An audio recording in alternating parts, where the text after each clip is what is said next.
திருச்சி அருகே ஆலம்பட்டி புதூரில் இன்று நடைபெறும் மாநாட்டில் 234 தொகுதிகளுக்கான வேட்பாளர்களை நாம் தமிழர் கட்சி தலைமை ஒருங்கிணைப்பாளர் சீமான் அறிமுகம் செய்து வைக்கிறார்.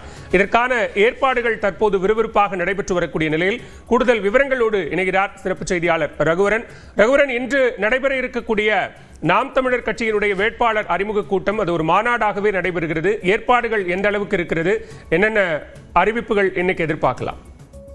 நாம் தமிழர் கட்சியின் சார்பாக வரும் சட்டமன்ற தேர்தலில் போட்டியிடக்கூடிய 234 தொகுதி வேட்பாளர்களையும் சீமான் மாலை 5 மணிக்கு அறிமுகம் செய்ய இருக்கிறார். குறிப்பாக இதில் பாத்தீங்கன்னா தற்போது மேடையில் சிறப்பான ஏற்பாடுகள் செய்யப்பட்டிருக்கின்றன. 234 தொகுதி வேட்பாளர்களும் ஒரே மேடையில் அமர்வதன் வகையில் இந்த விழா மேடையானது ஏற்பாடு செய்யப்பட்டிருக்கிறது. மேடைக்கு வரக்கூடிய, அதாவது இந்த வரக்கூடிய தொண்டர்கள் அமர்வதற்கான சிறப்பு ஏற்பாடுகளாக ஒவ்வொரு மாவட்டத்திலிருந்து வரக்கூடிய தொண்டர்களும் அமரும் வகையில் தனித்தனி பிளாக்குகள் அமைக்கப்பட்டிருக்கின்றன.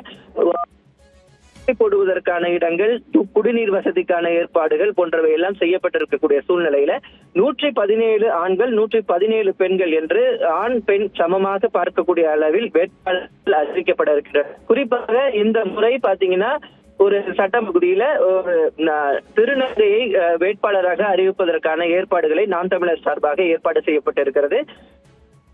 4 தொகுதி வேட்பாளர்களையும் தனித்தனியாக அறிமுகப்படுத்தி இந்த உரையாற்ற இருக்கிறார். மாலை 5 மணிக்கு இந்த நிகழ்வானது தொடங்க இருக்கிறது. பாலா, விவரங்களுக்கு நன்றி ரகுவரன்.